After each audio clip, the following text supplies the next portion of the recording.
I never thought my quiet weekend at the lake cabin would turn into a showdown with flashing lights, blaring sirens, and a full SWAT team led by me, when an HOA busybody, known around the neighborhood as Karen, called 911 to ruin my midnight gathering. She had no clue she was about to face the county's tactical commander, me.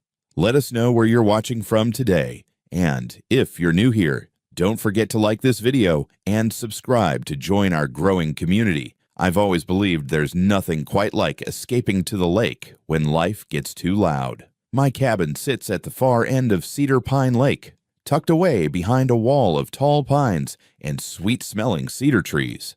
It's an old log cabin I rebuilt with my own hands, each plank and nail hammered in on my days off from the county sheriff's office.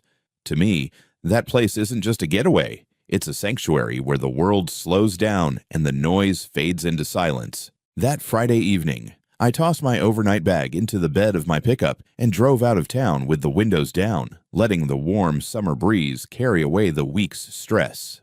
The sky glowed orange as the sun dipped behind the hills, and the lake was calling me like an old friend. I had a simple plan: fire up the grill, enjoy a drink or two, and maybe play a little country music with some friends. Nothing wild, just good food, laughter, and the kind of peace you can't buy. By the time I arrived, the cabin was bathed in moonlight. I stepped out, inhaled that crisp night air, and felt an instant calm wash over me.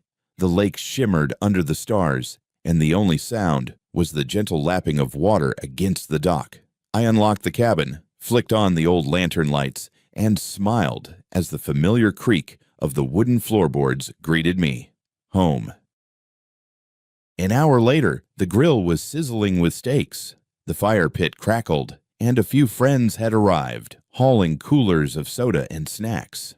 We set up a small speaker and let some Johnny Cash hum in the background. Nothing about it was rowdy, just a group of folks enjoying a quiet night away from the chaos of the city. I leaned back in my chair, holding a cold beer, and thought, this is exactly what I needed. That's when I heard the tires crunching on gravel.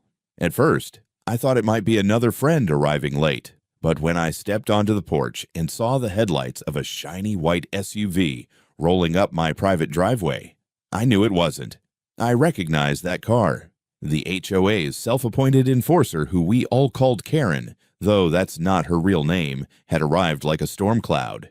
She had that way of showing up where she didn't belong, armed with rules she barely understood and an attitude sharp enough to cut steel. The SUV door slammed open, and there she was, striding toward my cabin like she owned the place. She wore oversized sunglasses even at night, along with a spotless white blouse and beige pants that looked more suited for a country club than a quiet lakeside. Her expression was pure fire and disapproval. "What's going on here?" she demanded, as if she was interrogating me. "You can't have parties past 10 p.m. "The HOA doesn't allow it." I raised an eyebrow. "Karen, this isn't your HOA territory. This cabin is on my private property, outside of any HOA jurisdiction."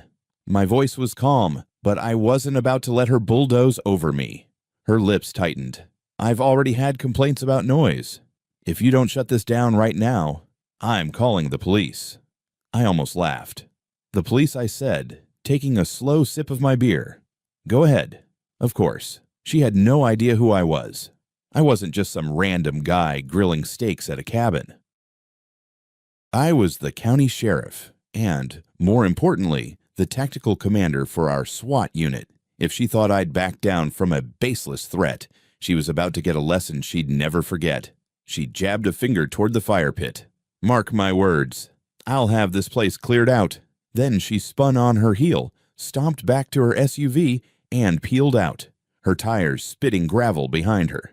My friends glanced at me, unsure of what would happen next. I just grinned. Don't worry about it. She doesn't know who she's dealing with. Still, her attitude stuck in my craw. It wasn't the first time Karen had meddled where she had no business, but calling the cops on my cabin party, that was a whole new level of arrogance. I had a feeling she was serious, and if she did call 911, she was in for the shock of her life. I leaned back against the porch railing, looking at the lake, the stars, and the soft glow of the firelight. My cabin was a place of peace, but sometimes peace needs defending. That night, I made a quiet promise to myself if she wanted to play games, I'd let her walk right into one she'd never forget. The night air was warm and still, filled with the scent of grilled meat and the faint crackle of firewood. My friends and I were just settling into a rhythm, sharing stories, sipping cold drinks, and letting the quiet lake soothe our nerves when the crunch of tires returned.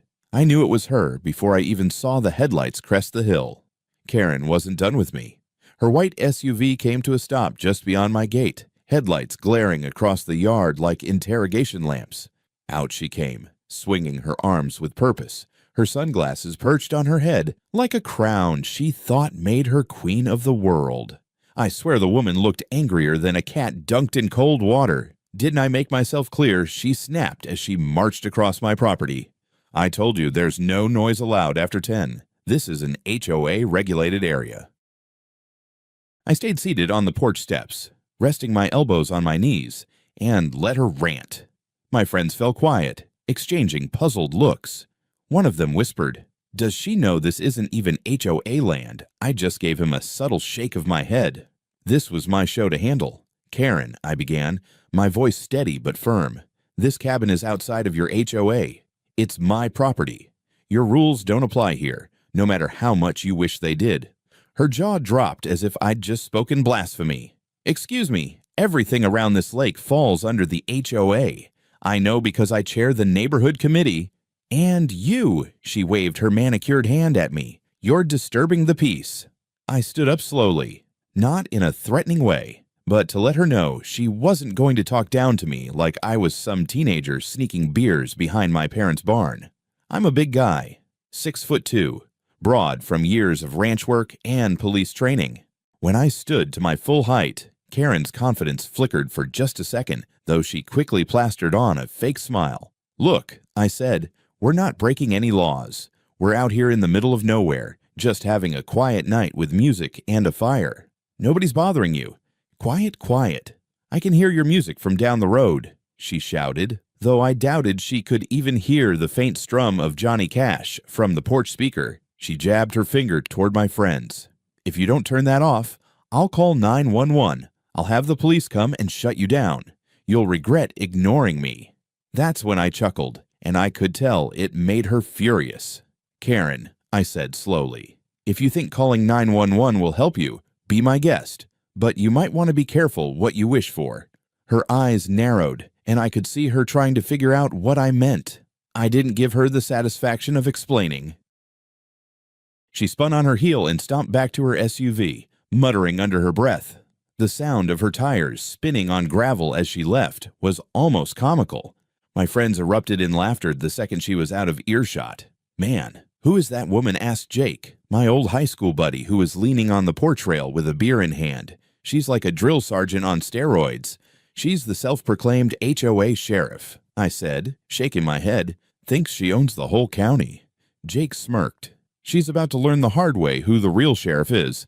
We all laughed at that, but I had a feeling things weren't done. Karen wasn't the type to back down quietly. Something about people like her, once they get a taste of control, they'll do anything to keep it. And I'd seen enough folks like her in my line of work to know she was planning her next move. Sure enough, less than 30 minutes later, I noticed the glow of a phone screen as she parked her SUV down the road and started making calls. I couldn't hear her words, but I didn't need to. I knew exactly who she was dialing.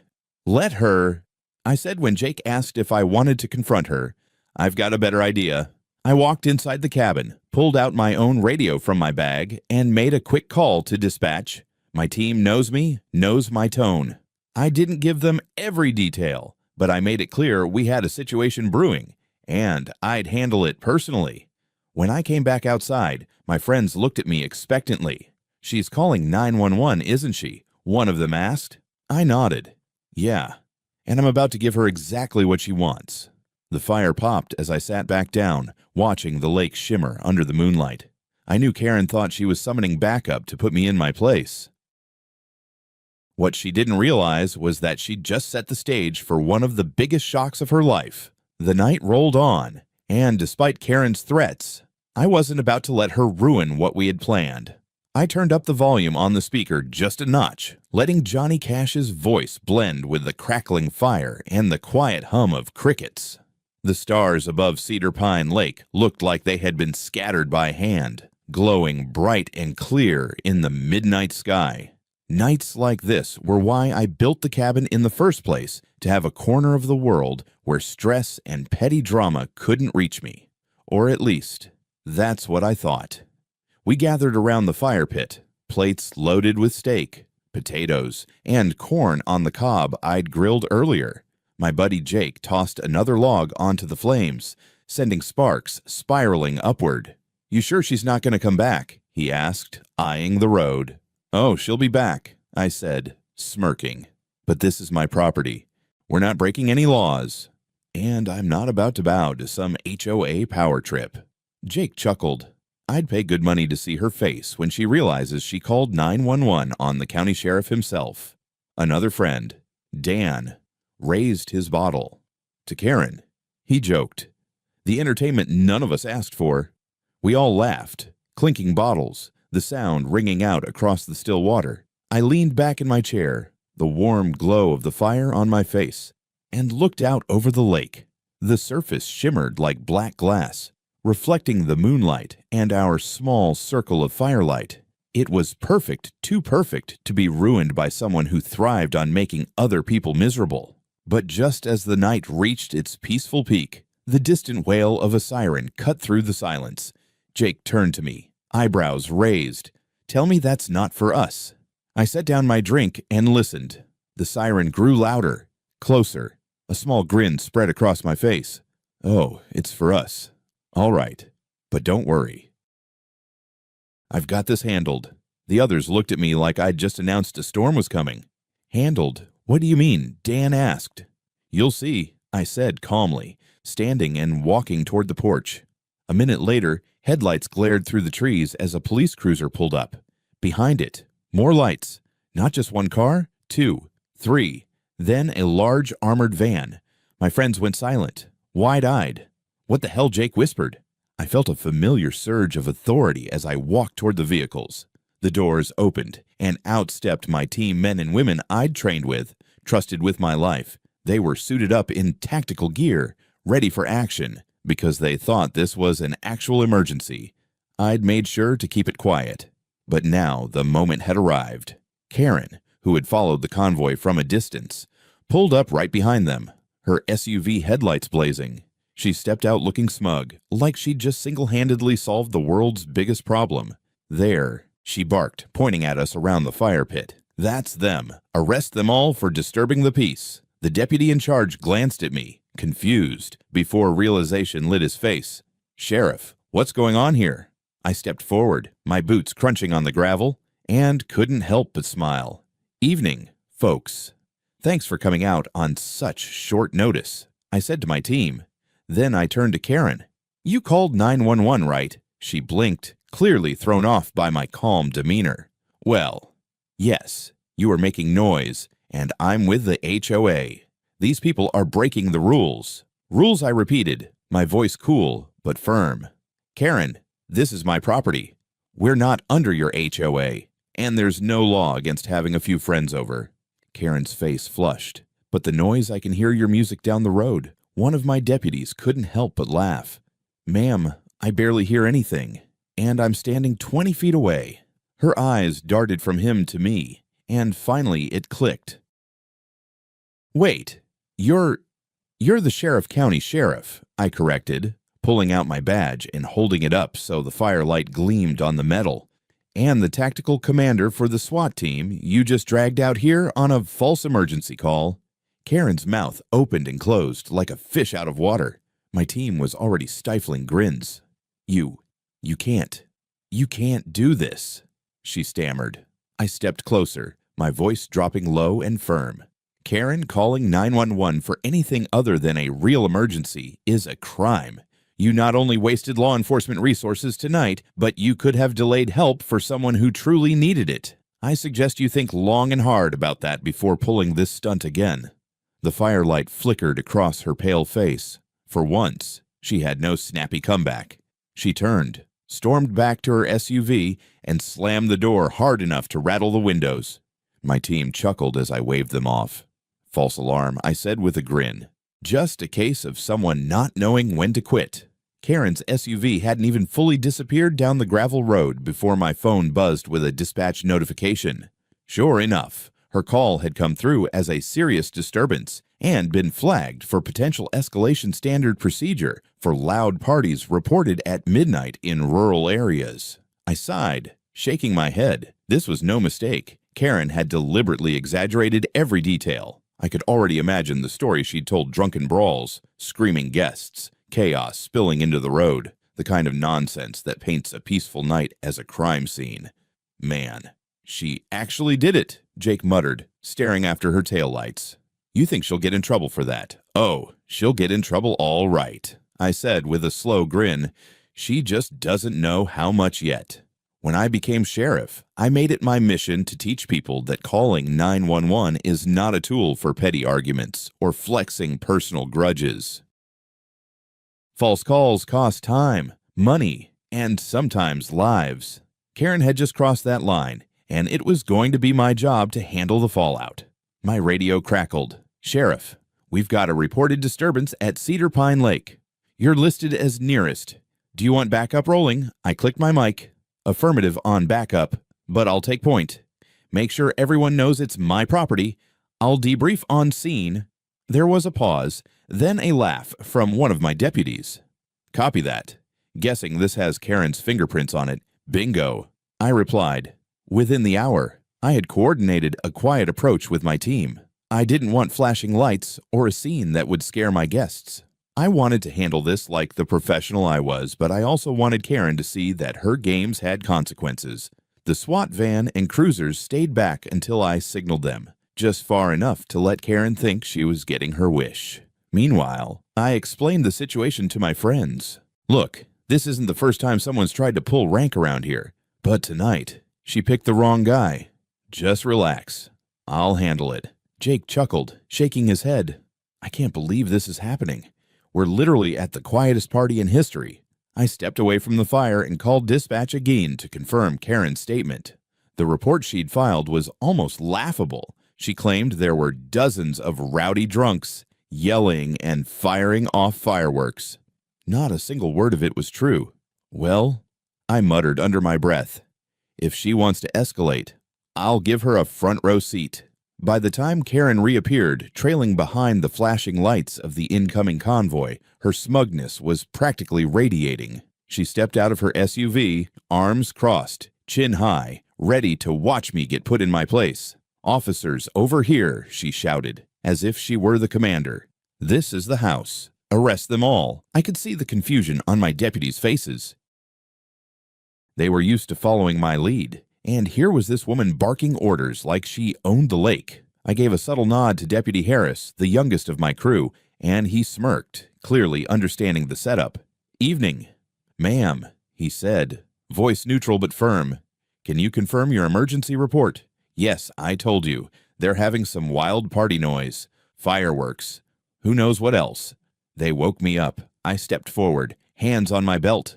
Karen, are you absolutely sure about that report? She blinked at me. Of course, I'm sure. Just listen to them. It's wait. She froze, suddenly realizing that the voice addressing her wasn't just any deputy. Her eyes narrowed as they scanned my face. You. That's right, I said, pulling my badge from my jacket. The firelight caught the polished metal as I held it up. Sheriff of this county. And you, Karen, just called in a false 911 report on my property. Her mouth fell open. You're the sheriff last I checked, I said coolly. And I have to tell you, Karen, wasting emergency resources is a serious offense. You pulled a full SWAT team off their route tonight because you couldn't handle a few folks having a quiet evening. Do you understand how dangerous that is? Her eyes darted nervously between the deputies, who stood behind me like a wall of authority. I didn't know. I thought you thought wrong. I interrupted. And now, you're going to answer for it. I nodded at Harris, who pulled out a notepad. Ma'am, I need your statement on record. False reporting can carry fines or even jail time depending on intent. I strongly suggest you tell the truth here, Karen sputtered, glancing between all of us, her confidence evaporating like mist on the lake. My friends were watching from the porch, silent but clearly enjoying the spectacle. I leaned in slightly, lowering my voice but keeping it firm. Karen, I'm not here to humiliate you. I'm here to make sure you understand that calling 911 is not a toy. If you'd like, I can escort you to the station right now so we can go over it in detail. Her face turned pale. No, I get it. I smiled faintly. Good. Then we'll leave it at that for now. The night air grew heavier, filled with the unmistakable tension that follows a confrontation like that. Karen stood frozen by her SUV, arms crossed and face flushed with a mix of anger and embarrassment. I could see it in her eyes she wasn't used to being challenged, and certainly not like this. I had no interest in humiliating her further, but I needed her to understand that she had crossed a line that could have serious consequences. I turned to my team, nodding once. Secure the perimeter. I want lights and positions just as if this were a real call. Let's show her what it means to mobilize a SWAT unit. My deputies, who knew exactly what I was doing, quickly fell into motion. The convoy's lights flickered on, splashing red and blue across the pines and the cabin's front yard. A few of my team members moved with quiet efficiency, their gear clinking softly as they took positions around the clearing. It wasn't a show meant to scare my friends, if anything. They were safe and amused, but this was about driving a lesson home for Karen. Her eyes widened. Wait, what are they doing? She asked, her voice sharp with uncertainty. What you wanted, I said calmly. You called 911 for a disturbance. Now, the county's finest tactical team is here to ensure order. Congratulations. Karen, you got the full response. One of my deputies, Harris, gave her a long look. Ma'am, we don't roll a SWAT team lightly. We're here because false calls like yours waste taxpayer dollars and put lives at risk. Someone else could have needed us tonight. Karen's mouth opened, but nothing came out. For the first time, I think she really understood what kind of fire she'd been playing with. I motioned to Jake and Dan, who stood by the porch. You guys all right? Jake grinned. Better than all right. I'm just glad I didn't miss this show. Dan laughed. This is the best entertainment I've had in months.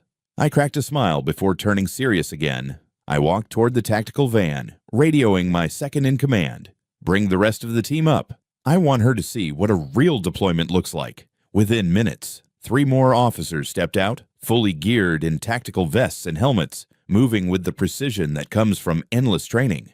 They weren't acting, they were simply doing their job, but the sight of them alone was enough to make Karen's posture stiffen like a wooden fence post. Why are there so many of you? She demanded, her voice trembling slightly. Because, Karen, I said, walking back toward her, a call like yours is treated as a potential high-risk incident. My men and women are trained to handle dangerous situations. If you think wasting their time is a joke, let me assure you it isn't. The firelight glinted off my badge as I stepped closer. You called for backup, and here they are. But tonight, Karen, they're not here for me. They're here to see just how far you were willing to take this nonsense. Her face went pale, and I could tell she was running through every possible way to backpedal without losing face. I thought there were rules. I was just trying to keep order. You don't get to define order. I cut in, my tone firm but controlled, especially not on private land that doesn't fall under your HOA. You want to enforce rules, stick to your own property lines. The team began checking the area standard protocol, but I could feel Karen shrinking under the weight of it. Every flashlight beam, every clipped radio transmission was a reminder that she'd stirred up something way beyond her authority. Finally, I decided it was time to dial things down. All right, team. I called out, stand down. False report. No threat. We're wrapping this up. One by one. My deputies returned to the vehicles, some shaking their heads, others chuckling under their breath. Harris gave Karen a final look and said, You're lucky the sheriff's handling this personally. Most folks get fined on the spot for this. Karen shot me a glare, but her voice was softer now. You're making me look foolish. I leaned on the hood of her SUV, my voice calm but edged with steel. No, Karen, you did that yourself. Tonight's on you. The sooner you realize that, the better off we'll all be." She didn't have a response. She just grabbed her keys, climbed into her SUV, and slammed the door so hard it echoed across the lake. I watched her taillights vanish again, a cloud of dust trailing behind her. Jake walked over, shaking his head. "I have to hand it to you." That was one way to put her in her place. "Yeah," Dan added, chuckling. "I almost feel bad for her." "Almost." I sighed, watching the flashing lights fade as my team cleared out. She needed to learn that authority isn't about yelling the loudest. It's about knowing when to step up and when to back off. The clearing was quiet again once the last cruiser's lights faded into the darkness. My friends were still buzzing from the whole ordeal, replaying every second of Karen's meltdown like kids who had just witnessed the winning touchdown. I leaned against the porch railing, arms crossed, looking out over the lake while my mind replayed something else, the stunned look on Karen's face when she realized I was the sheriff. That moment alone was worth the trouble she'd caused. Jake chuckled, shaking his head as he took another sip of beer. "Man, the look on her face when you showed your badge, priceless. I thought she was going to faint right there on the spot." Dan grinned. "I've seen some wild stuff in my life, but I swear, this tops the list. She thought she was in charge until you stepped up in that uniform and turned the tables." I smiled faintly. People like Karen thrive on thinking they've got power over others. It's easy to act tough when you think the rules are on your side. But when reality shows up, especially with a badge and a SWAT team, things look a whole lot different.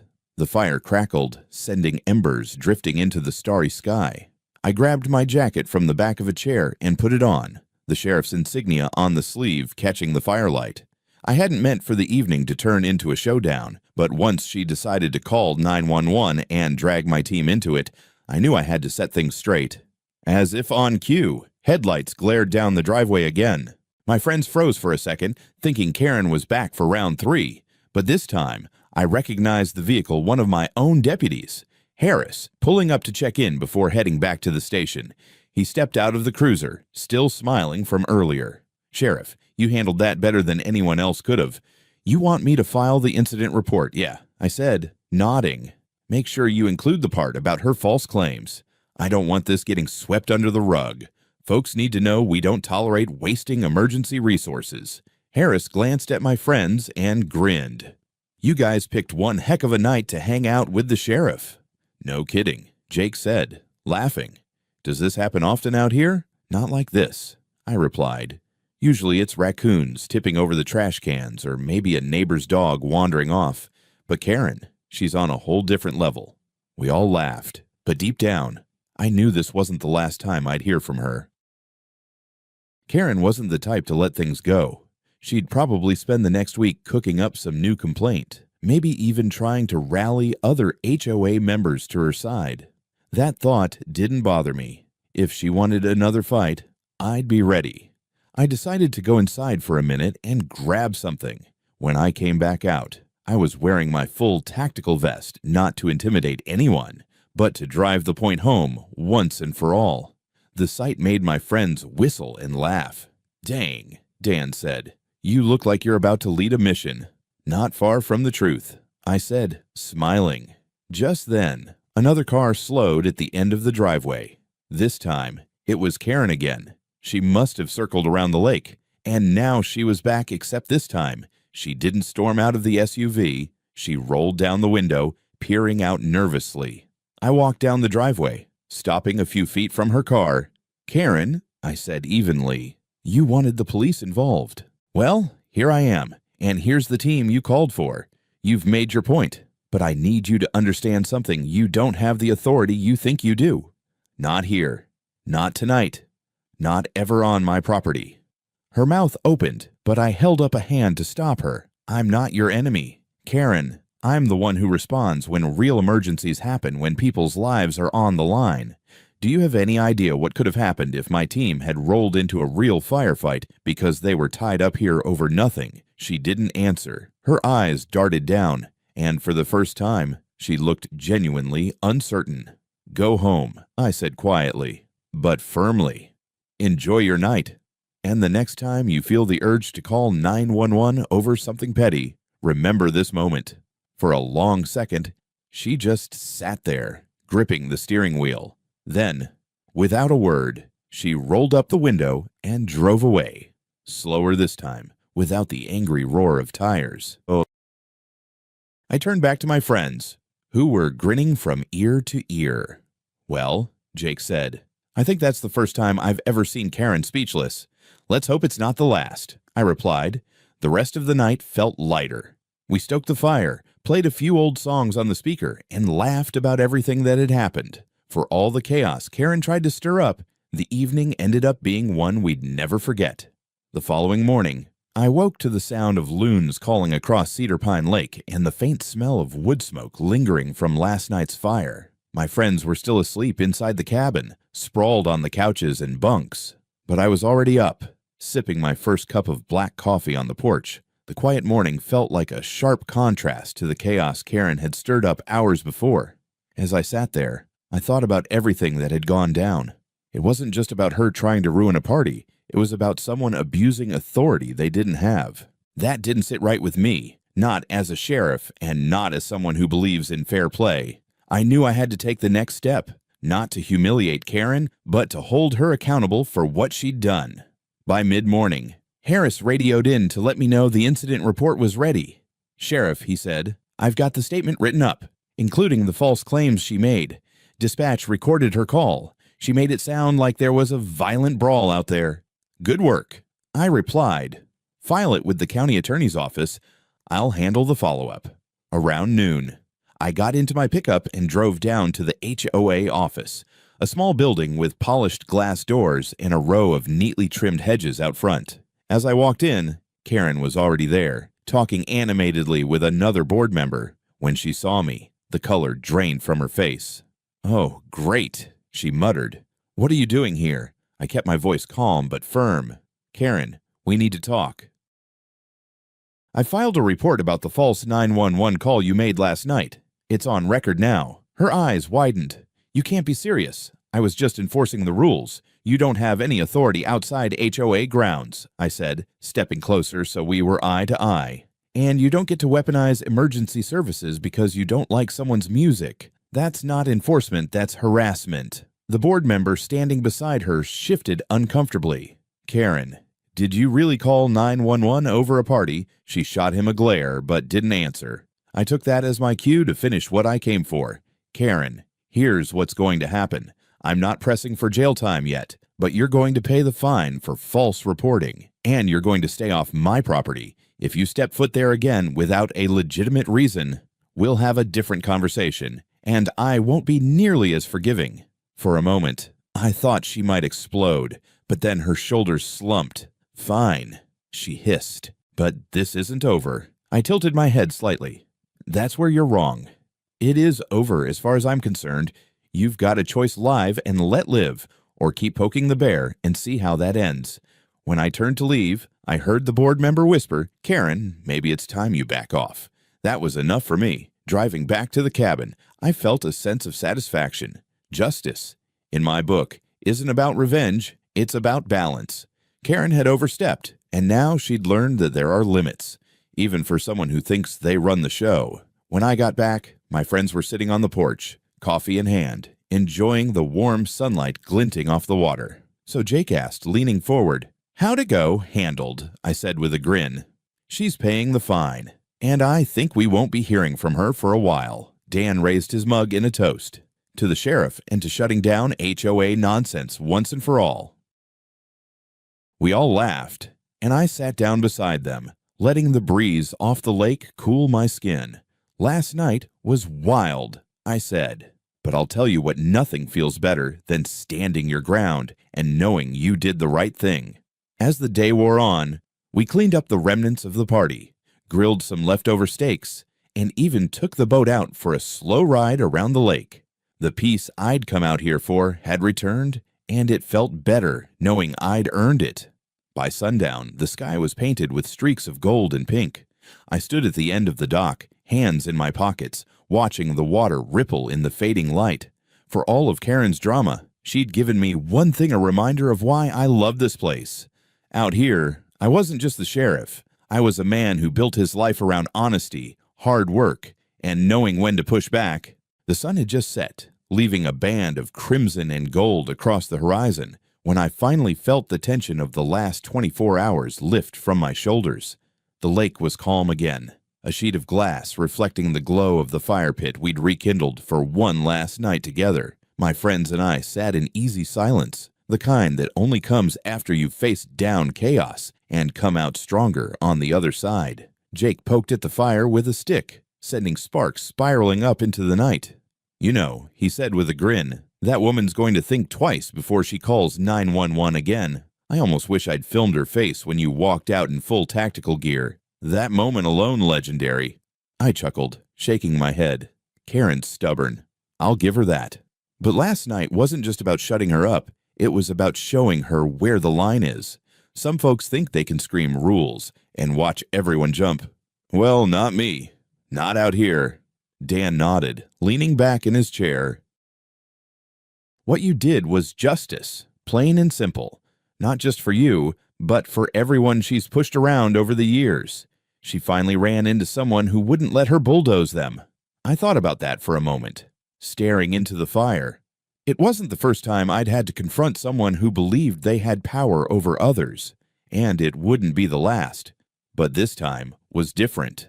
This time, I wasn't just wearing the badge, I was standing up for my home, my friends, and the peace we all deserve. As the night deepened, I found myself walking down to the dock. The boards creaked under my boots, and the moon cast a silver path across the lake. I could hear my friends laughing behind me, their voices soft against the hum of crickets. I took a deep breath of the cool night air and let it settle in my chest. Karen's face kept flashing through my mind, not out of anger, but as a reminder. People like her rarely understand the weight of their actions until someone holds up a mirror. She'd called 911 thinking she could win, but all she'd done was waste time, disrupt lives, and embarrass herself. Part of me hoped she'd learn something from it. Back on the porch, Jake handed me a fresh beer. "To the sheriff," he said, raising his bottle. And to never letting an HOA Karen ruin a good weekend, I clinked my bottle against his. "To standing your ground," I replied. The laughter rolled on. And for a while, we forgot all about Karen and her antics. We talked about old fishing trips, our favorite country songs, and the memories we'd made out here at the cabin over the years. This place wasn't just a piece of land, it was a slice of freedom, and I wasn't about to let anyone take that from me. Later, as the fire burned low, I took a moment to thank my friends for sticking by me. "You guys didn't sign up for all this drama," I said with a grin, "but you stayed anyway. That means a lot." Jake shrugged. "We'd follow you through worse than an HOA meltdown. Besides, watching you handle her like that worth every second." Dan laughed. "You know, you ought to tell this story more often. Folks could use a reminder that standing up to bullies doesn't always require shouting. Sometimes it just takes quiet confidence and the right people in your corner." He was right. As I looked around at my friends, the firelight dancing in their eyes, I realized that's what this whole thing was about. Not just facing down Karen or her false 911 call, but proving that no one can intimidate you when you know who you are and what you stand for. When the night finally grew quiet, I walked down to the lake one last time. The water was still, reflecting the moon and stars like a perfect mirror. I thought about the cabin, the lake, and everything I'd built here with my own two hands. This was my place, my slice of peace in a world that too often forgets how to slow down. "Let Karen stew," I muttered softly. "She can bark all she wants." But this, I gestured at the water, the sky, and the cabin glowing faintly behind me. This is mine. With that thought in my heart, I headed back to the porch where my friends were waiting. I knew tomorrow we'd pack up and head back to the grind of daily life. But tonight was ours, untouchable and sweet. Sometimes life puts people like Karen in your path to test your patience, your courage, and your boundaries. But when you stand your ground, stay calm, and remember your principles, you'll always come out stronger. If you enjoyed this story, take a moment to reflect on a time you stood up for yourself and won. Don't forget to subscribe for more stories about justice, grit, and unexpected twists. Who knows? The next one might just remind you of your own story.